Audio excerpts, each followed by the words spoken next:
ಒಂದು ಮ್ಯಾಟ್ರಿಮನಿ ಜೋಡಿಯ ಕತೆ. ಮದುವೆ ಇಷ್ಟವಿಲ್ಲವೆಂದು ಮದುವೆಯಾದವರ ರೊಮ್ಯಾಂಟಿಕ್ ಪ್ರೇಮ ಕತೆ. ವಂಶದ್ ಮಲ್ಹೋತ್ರಾ ಒಬ್ಬ ಹೆಸರಾಂತ ಯುವ ಉದ್ಯಮಿ. ತನ್ನ ಕೆಲಸ ಆಯಿತು, ತಾನಾಯಿತು. ತಂದೆ ಸುಭಾಷ್ ಮಲ್ಹೋತ್ರಾ, ತಾಯಿ ವಾಣಿ. ರಾಜಸ್ಥಾನದಲ್ಲಿ ವಾಸ. ಹಿಂದಿ ಮಾತೃಭಾಷೆಯವರದು. ವಂಶದ್ ಅಕ್ಕ ಮದುವೆಯಾಗಿ ವಿದೇಶದಲ್ಲಿದ್ದಾಳೆ. ಇದ್ದೊಬ್ಬ ಯುವರಾಜನಂತ ಮಗ ಮದುವೆಯಾಗದೆ ದೂರದ ಊರು ದೆಹಲಿಯಲ್ಲಿ ಅರಮನೆಯಂಥ ಮನೆಯಲ್ಲಿ ಒಂಟಿ. ಯುವರಾಣಿ ಇಲ್ಲದೆ. ಮನೆಯಲ್ಲಿ ಒತ್ತಡ ಮದುವೆಗೆ. ಈ ಬಾರಿ ಮನೆಗೆ ಹೋದಾಗ ತಾಯಿ ಹತ್ತು ಆರೋಗ್ಯ ಹಾಳು ಮಾಡಿಕೊಂಡಿದ್ದರು. ನಾಟಕವಾಡಿ ಕರಗಿತು ಮನಸ್ಸು. ಸರಿ ಎಂದು ಒಪ್ಪಿದ ಕೊನೆಗೆ. ಅಮ್ಮ ಹುಡುಕಿದ ಸಂಪ್ರದಾಯಸ್ಥ ಹುಡುಗಿಯರಲ್ಲಿ ಯಾರೊಬ್ಬರೂ ಇಷ್ಟವಾಗಲಿಲ್ಲ. ಅವನಿಗೆ ಕಮಿಟ್ಮೆಂಟ್ಸ್ ಬೇಡ, ಸಂಸಾರ ದೂರದ ಮಾತು. ಇಷ್ಟವಾದರೆ ಎಸ್, ಇಲ್ಲದಿದ್ದರೆ ನೋ. ಅವನ ಪ್ರೈವೇಸಿ ಹಾಳಾಗಬಾರದು. ಕೊನೆಗೆ ಮ್ಯಾಟ್ರಿಮನಿ ವೆಬ್ಸೈಟಲ್ಲಿ ಹುಡುಕಿದ. ಅವನಿಗೆ ಬೇಕಾದದ್ದು ಅವನ ಥರ ಮೆಂಟಾಲಿಟಿ ಇರೋ ಹುಡುಗಿ. ಕಷ್ಟವಾದರೂ ಹುಡುಕಿದಾಗ ಸಿಕ್ಕಿದ್ದು ವಿದ್ಮಯಿ ಚೌಹಾಣ್. ನೋಡಲು ಚೆಂದ ಇದ್ದಳು. ಮನಸ್ಸು ಆ ಕಡೆ ಈ ಕಡೆ ಆದರೂ ನನ್ನ ಸ್ಟೇಟಸ್ಗೆ ಹೆಂಡತಿಯಾಗುವವಳು ಬ್ಯೂಟಿಫುಲ್ ಇದ್ರೇನೆ ಬೆಲೆ ಎಂದುಕೊಂಡವ. ನಂಬರ್ ರಿಕ್ವೆಸ್ಟ್ ಮಾಡಿ ತೆಗೆದು ಕಾಲ್ ಮಾಡಲು ಮಾತಾಡಿದ್ದು ಹುಡುಗ. ಆಮೇಲೆ ಗೊತ್ತಾಗಿದ್ದು ಅವಳಣ್ಣ ವಿಲಾಸ್ ಅಂತ. ವಿಲಾಸ್ ವಂಶದ್ ಮೊದಲಿಗೆ ಭೇಟಿಯಾದರು. ತಂಗಿಗೆ ಮದುವೆ ಎಂದರೆ ಇಷ್ಟ ಇಲ್ಲ. ಅದಕ್ಕೆ ನಾನೇ ಅವಳ ಒಪ್ಪಿಸಿ ಡೀಟೇಲ್ಸ್ ಮ್ಯಾಟ್ರಿಮೋನಿಗೆ ಹಾಕಿದ್ದು. ನೀವಿಬ್ಬರು ಒಂದೇ ಮೆಂಟಾಲಿಟಿಯವರು. ನಿಮ್ಮಿಬ್ಬರಿಗೂ ಇಷ್ಟವಾದರೆ ಮುಂದುವರಿಯೋಣವೆಂದ. ಸರಿ ಎಂದಾಗ ವಿಲಾಸ್ ವಿದ್ಮಯಿನ ಕರೆಸಿದ. ಅವಳು ಕೆಲಸದಲ್ಲಿರುವವಳೆ. ಇಬ್ಬರು ಬಿಸ್ನೆಸ್ ಮೀಟಿಂಗ್ ಥರ ಮಾತಾಡಿ ಡೀಲ್ ಓಕೆ ಎಂದರು. ಆಮೇಲೆ ಎರಡೂ ಮನೆಯವರು ಇವರಿಬ್ಬರು ಮದುವೆಗೆ ಒಪ್ಪಿದ್ದೇ ದೊಡ್ಡದೆಂದು ಮದುವೆ ಮಾಡಿದರು. ಆನಂತರ ಅವರಿಬ್ಬರು ವಂಶದ್ನ ದಿಲ್ಲಿಯ ಅರಮನೆಯಂತಹ ಮನೆಗೆ ಹೋದರು. ಇಬ್ಬರೂ ಸಪ್ರೇಟ್ ರೂಮ್. ಅವರವರ ಪಾಡಿಗೆ ಅವರು. ಅವಳು ಬೇರೆ ಕಂಪನಿಗೆ ಕೆಲಸ, ಇವನದು ಸ್ವಂತ ಕೆಲಸ. ಬಾಯಿ ಮಾತಿಗೂ ನನ್ನ ಕಂಪನಿಗೆ ಜಾಯ್ನ್ ಆಗು ಎಂದಿಲ್ಲ. ಅದರ ನಿರೀಕ್ಷೆನೂ ಇರಲಿಲ್ಲ ಅವಳಿಂದ. ಇಬ್ಬರಿಗೂ ಹೊರಗಡೆ ಊಟ. ಒಂದೆರಡು ದಿನಗಳ ನಂತರ ವಿದ್ಮಯಿ ವಂಶದ್ಗೆ, ನಾನು ಮನೆಯಲ್ಲೇ ಅಡುಗೆ ಮಾಡುತ್ತೇನೆ, ನನಗೆ ಔಟ್ಸೈಡ್ ಫುಡ್ ಇಷ್ಟ ಆಗ್ತಿಲ್ಲ, ನಿಮ್ಮ ಅಭ್ಯಂತರ ಇಲ್ಲದಿದ್ದರೆ ಎಂದಾಗ ಶೋರ್ ಅಂತ ಮನೆಗೆ ಬೇಕಾದ ಥಿಂಗ್ಸ್ ತಗೊಳ್ಳೋಕೆ ಕಾರ್ಡ್ ಕೊಟ್ಟ. ನಮಗೂ ಕಾಫಿ ಸಿಗುವುದಾ ಎಂದು ನಕ್ಕ. ಅವಳು ದೈವ ಭಕ್ತೆ. ಬೆಳಗ್ಗೆ ಅವ ಎದ್ದೇಳೋದ್ರೊಳಗೆ ಪೂಜೆ ಮುಗಿಸಿ ತಿಂಡಿ ಮಾಡಿಕೊಂಡು ಅಡುಗೆ ಮಾಡಿ ಬಾಕ್ಸ್ ತುಂಬಿಕೊಂಡು ಓಡುತ್ತಿದ್ದಳು. ಅವರಿಬ್ಬರು ಒಟ್ಟಿಗೆ ಸಿಗುತ್ತಾನೆ ಇರಲಿಲ್ಲ. ಸಂಡೇ ರಜಾ ಆದರೆ ಇಬ್ಬರು ಅವರವರ ಕೆಲಸಕ್ಕೆ ಹೊರಗೆ. ಪರಸ್ಪರ ಖುಷಿಯಾಗಿದ್ದರೂ ನಿರ್ಬಂಧ ಇಲ್ಲದಿರೋ ಬದುಕು. ಒಂದಿನ ಫಾರ್ಮಲ್ ಡ್ರೆಸ್ ಹಾಕಿ ಚೆಂದ ಕಾಣುತ್ತಿದ್ದ ವಿದ್ಮಯಿ ಕಂಡು ವಂಶದ್ಗೆ ಕಸಿವಿಸಿಯಾಯಿತು. ಈ ಥರ ದಿನ ರೆಡಿಯಾಗಿ ಹೋಗುತ್ತಾಳೇನೋ. ಕಂಪನಿಯಲ್ಲಿ HR ಆ ಬಾಸು ಒಳ್ಳೆಯವನೋ ಕೆಟ್ಟವನೋ ಗೊತ್ತಿಲ್ಲ. ವಿದ್ಮಯಿ, ನಿಂದು ಇದೇ ಡ್ರೆಸ್ ಕೋಡಾ ದಿನ? ಹೌದು, ಬಾಸ್ ಆರ್ಡರ್. ನನಗೆ ಇಷ್ಟ ಇಲ್ಲ. ಕೆಲಸ ಸಿಕ್ಕಿದ ಖುಷಿಗೆ ಜಾಯಿನ್ ಆದ ನಂತರ ತಿಳಿಯಿತು. ಇನ್ನೂ 6 ತಿಂಗಳಿದೆ. ಸಾಕಾಗಿದೆ. ತಲೆ ಆಡಿಸಿದನಷ್ಟೇ. ಅದೊಂದು ದಿನ ಬೇಗ ಬಂದವ ರಾತ್ರಿ ಊಟ ಮಾಡದೆ ಮನೆಗೆ ಬಂದಿದ್ದ. ಹಸಿವಾಗಲು ಕಿಚನ್ಗೆ ಬಂದ. ಅವ ಮೊದಲಿನಿಂದಲೂ ಬರುತ್ತಿರಲಿಲ್ಲ. ವಿದ್ಮಯಿ ಕೈ ಚಳಕದಿಂದ ಒಪ್ಪವರಣವಾಗಿ ಜೋಡಿಸಿದ್ದು ಖುಷಿಯಾಯಿತು. ಅವಳು ಮಾಡಿಟ್ಟಿದ್ದ ಅಡುಗೆ ಇತ್ತು. ಬಡಿಸಿಕೊಂಡು ತಿಂದ. ರುಚಿಯಾದ ಊಟ. ಸರಿಯಾಗಿ ಬ್ಯಾಟಿಂಗ್ ಮಾಡಿದ್ದ. ಎಷ್ಟೆಂದರೆ ವಿದ್ಮಯಿಗೂ ಇಲ್ಲದಂತೆ. ಸಾಂಬಾರು ಒಂದು ಬಿಟ್ಟು ಕೆಲಸದವರಿಗೆ ಅನ್ನ ಮಾಡಲು ಹೇಳಿದ. ಇಷ್ಟಾದರೂ ವಿದ್ಮಯಿ ಪತ್ತೆಯಿಲ್ಲ. ಗಂಟೆ 8. ಟೆನ್ಷನ್ ಆಯಿತು. ಕಾಲ್ ಮಾಡಲು ಬಂದಳು. ಆವಾಗಲೇ 2 ವೀಲರ್ ಕೈ ಕೊಡ್ತು ಎಂದಳು. ಬೇಸರ ವಂಶದ್ಗೆ. ತೀರ ಕಡೆಗಣಿಸಿಬಿಟ್ಟನೆ. ಏನಾದರೂ ಸಮಸ್ಯೆ ಆದರೆ ವಂಶದ್ ಪತ್ನಿಯೆಂದೇ ಲೋಕಕ್ಕೆ ತಿಳಿಯೋದು ಅಲ್ವಾ. ಬಂದಾಗ ತಾನೇ ಊಟ ಬಡಿಸಿ ಪಕ್ಕದಲ್ಲಿ ಕೂತವ ವಿದ್ಮಯಿ, ಏನಾದರೂ ಸಮಸ್ಯೆ ಆದರೆ ಹೇಳು, ನನಗೆ ಒಬ್ಬಳೇ ಸಫರ್ ಆಗಬೇಡ. ಅವಳು ನಕ್ಕು, ಆಯಿತು ಹೇಳುತ್ತೇನೆ. ಊಟ ಹೇಗಿತ್ತು ಎಂದಳು. ಸಾರಿ, ಹಸಿವಾಗಿತ್ತು, ತಿಂದುಬಿಟ್ಟೆ. No problem. ಕುಕ್ಕಿಂಗ್ ಚೆನ್ನಾಗಿದೆ ನಿನ್ನದು. ನಾಳೆಯಿಂದ ನನಗೂ ಮನೆಯೂಟ ಸಿಗುತ್ತಾ? ಓರೆ ನೋಟ. Yeah sure. ಒಬ್ಬಳಿಗೆ ಮಾಡುತ್ತಿದ್ದೆ, ಈಗ ಇಬ್ಬರಿಗೂ ಅಷ್ಟೇ. ನಿಮ್ಮನ್ನು ವಂಶ್ ಎಂದು ಕರೀಲ? ಒಪ್ಪಿಗೆಗೆ ಕೋರಿಕೆ. ಹಾಗಾದರೆ ನಾನು ವಿದು ಎಂದು ಕರಿತೇನೆ. ಫ್ರೆಂಡ್ಸ್ ಎಂದು ಕೈಚಾಚಿದ. ಎಸ್. ಮುಖದ ತುಂಬ ನಗು. ನನಗೂ ವಿದ್ಮಯಿ ಅಂತ ನೀವು ಕರೆದಾಗಲೆಲ್ಲ ಬಾಸ್ ಕರೆದಂತೆ. ನಕ್ಕಾಗ ಯಾಕೋ ಬಾಸ್ ಇವಾಗ ಇಷ್ಟವಾಗಲಿಲ್ಲ ವಂಶದ್ಗೆ. ಅದೊಂದು ದಿನ ಜ್ವರ ವಂಶ್ಗೆ. ಎದ್ದೇಳಲು ಆಗಲಿಲ್ಲ. ವಿದುನೇ ಹಾಸ್ಪಿಟಲ್ಗೆ ಸೇರಿಸಿದಳು. ಗೊತ್ತಾಗಿದ್ದು ಡೆಂಗ್ಯೂ ಫೀವರ್. ಪ್ಲೇಟ್ಲೆಟ್ ಅಂಶ 20,000ಕ್ಕಿಂತ ಕಡಿಮೆ. ಬ್ರಷ್ ಮಾಡುವಾಗಲೂ ಗಮ್ ಬ್ಲೀಡಿಂಗ್. ಪ್ಲೇಟ್ಲೆಟ್ ಟ್ರಾನ್ಸ್ಫ್ಯೂಷನ್ ಆಗಬೇಕು. ಅವನದು A ಪಾಸಿಟಿವ್ ಗ್ರೂಪ್. ಬ್ಲಡ್ ಬ್ಯಾಂಕಲ್ಲಿ ರೀಪ್ಲೇಸ್ ಇಲ್ಲದೆ ಕೊಡಲಾಗುವುದಿಲ್ಲ ಎಂದಾಗ ಕಂಗಾಲು. ತನ್ನದೇ ಬ್ಲಡ್ ಜೊತೆಗೆ ಒಂದಿಬ್ಬರು ದಾನಿಗಳ ಹುಡುಕಿ ಅರೇಂಜ್ ಮಾಡಿದಳು. ಮನೆಗೆ ಫೋನ್ ಮಾಡಲು ಅಮ್ಮ, ಅತ್ತಿಗೆಗೆ ಹುಷಾರಿಲ್ಲದ ಕಾರಣ ಬರಲಾಗಲಿಲ್ಲ. ಅತ್ತೆಗೆ ಹೇಳಿದರೆ ಮಾವನಿಗೆ ಈಗಷ್ಟೇ ಹೃದಯದ ಸರ್ಜರಿ ಆಗಿದೆ, ಬಿಟ್ಟು ಬರಲಾಗುವುದಿಲ್ಲ, ಜರ್ನಿ ನಿಷಿದ್ಧ. ಆದರೂ ಪರಿಸ್ಥಿತಿ ನಿಭಾಯಿಸಿದಳು. ವಂಶದ್ ಎದುರಿದಂತೂ ಸುಳ್ಳಲ್ಲ. ಈ ಸ್ಥಿತಿಯಲ್ಲಿ ತನ್ನ ಆರೈಕೆ ಯಾರು ಮಾಡುತ್ತಿದ್ದರು? ಯಾರೂ ಇಲ್ಲ. ವಿದು ಥ್ಯಾಂಕ್ಸ್ ಫಾರ್ ಎವ್ರಿಥಿಂಗ್ ಎಂದು ಬಿಟ್ಟ. ಆಫೀಸಲ್ಲಿ ಅನಿರೀಕ್ಷಿತ ರಜಕ್ಕೆ ಬಾಸ್ ಬೈಗುಳ.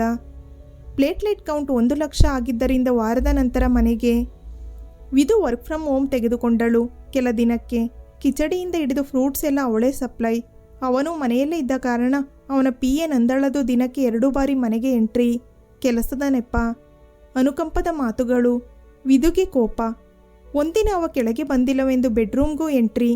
ಪಕ್ಕದಲ್ಲೇ ಕೂತು ಎಕ್ಸ್ಪ್ಲೈನ್ ಮಾಡುವಾಗ ವಿದು ಸಿಟ್ಟಲ್ಲಿ, ನಂದನ, ಅಷ್ಟು ಅರ್ಜೆಂಟ್ ಕೆಲಸ ಏನಿದೆ? ಫೈಲ್ ಇಲ್ಲಿ ಕೊಡು, ನಾನು ನೋಡುತ್ತೇನೆ ಎಂದು ನೋಡಿ ಹುಡುಕಿ ಇನ್ನೆರಡು ದಿನ ಬರದೇ ಇರುವಷ್ಟು ಕೆಲಸ ಕೊಟ್ಟಳು. ಅವಳು ಹೋದ ಮೇಲೆ ಉರಿನೋಟ ವಂಶದ ಕಡೆಗೆ. ಪತ್ನಿಯ ಜಲಸ್ ಭಾವನೆ ಹಿತ ಎನ್ನಿಸಿತು ವಂಶ್ಗೆ. ಅವ ಹುಷಾರಾದ ಮೇಲೆ ಇವಳು ಆಫೀಸ್ಗೆ ಹೋಗುತ್ತಿದ್ದಳು. ಬೆಳಗಿನ ಗಡಿಬಿಡಿ ಕೆಲಸದಲ್ಲಿ ಆಫೀಸ್ ಕೆಲಸ 1-2 ಪೆಂಡಿಂಗ್.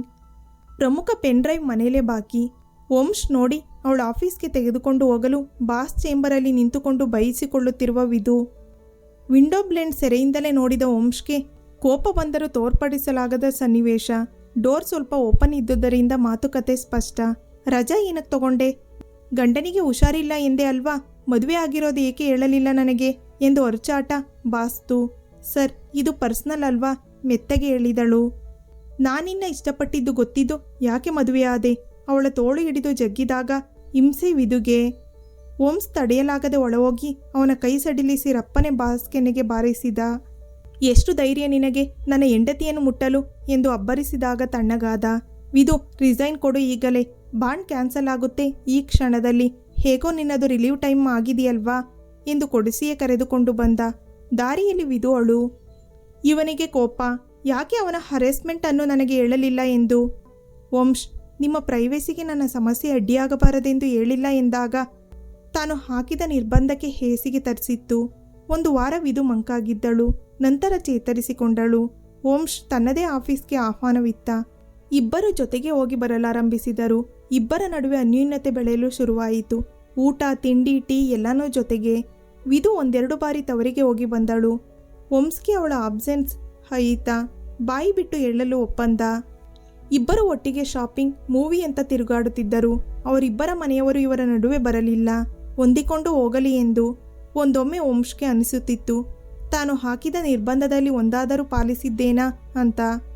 ವಿದ್ಮಯಿಗೆ ತುಂಬ ಅವಲಂಬಿತ ಆಗಿದ್ದ. ಕೆಲವೊಮ್ಮೆ ಅವಳ ಟಿಪಿಕಲ್ ಪತ್ನಿ ಅವತಾರ, ಅದು ಅವನಿಗೆ ಬಲು ಇಷ್ಟ. ಒಮ್ಮೆ ಅವಳಿಗೂ ಟೈಫಾಯ್ಡ್ ಜ್ವರ, 5 ದಿನಗಳ ಆಸ್ಪತ್ರೆ ವಾಸ, 10 ದಿನಗಳ ರೆಸ್ಟ್. ವಂಶ್ಗೆ ಮನೆಯಿಂದ ಯಾರೂ ಬರಲಿಲ್ಲ.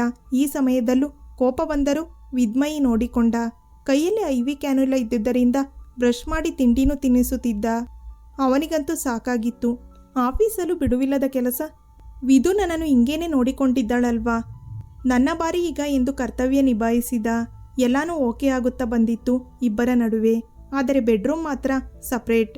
ದಿನ ಕಳೆದಂತೆ ವಂಶ್ಗೆ ನಿಧಾನಕ್ಕೆ ವಿದ್ಮಯಿ ಮೇಲೆ ಪ್ರೀತಿ ಇದೆ ಎಂದು ತಿಳಿಯಿತು.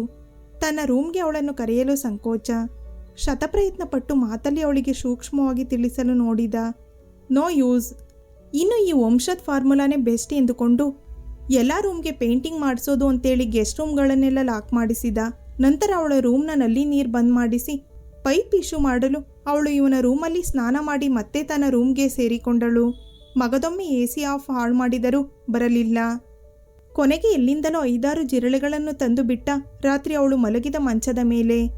ರಾತ್ರಿ ಏನಾದರೂ ಸೌಂಡ್ ಬರುವುದೇ ಅಂತ ಕಿವಿಗೊಟ್ಟ ಅವಳ ರೂಮ್ಗೆ. ಈ ಪ್ಲಾನ್ ಸಕ್ಸಸ್ ಆಗಿ ಕಿರುಚೋದು ಕೇಳಿ ತನ್ನ ರೂಮ್ಗೆ ಹೋಗಿ ಪಟ್ಟನೆ ಮಲಗಿದ. ಓಡಿ ಬಂದವಳು ಇವನ ರೂಮ್ ಒಳಗೆ ಬಂದು ಮಂಚ ಏರಿ ಅವನನ್ನು ಅಪ್ಪಿದಳು. ಏನಾಯಿತು ವಿದು? ಏನೋ ಗೊತ್ತಿಲ್ಲ, ರೂಮಲ್ಲಿ ಮೈಮೇಲೆ ಏನೋ ಹರಿದಾಡಿದಂಗೆ. ಅಲ್ಲೇನೋ ಇದೆ ಎಂದಳು. ಒಳಗೊಳಗೆ ನಗುತ್ತಾ ಸರಿ ನೋಡುವ ಬಾ ಎಂದು ಕರೆದೊಯ್ದ.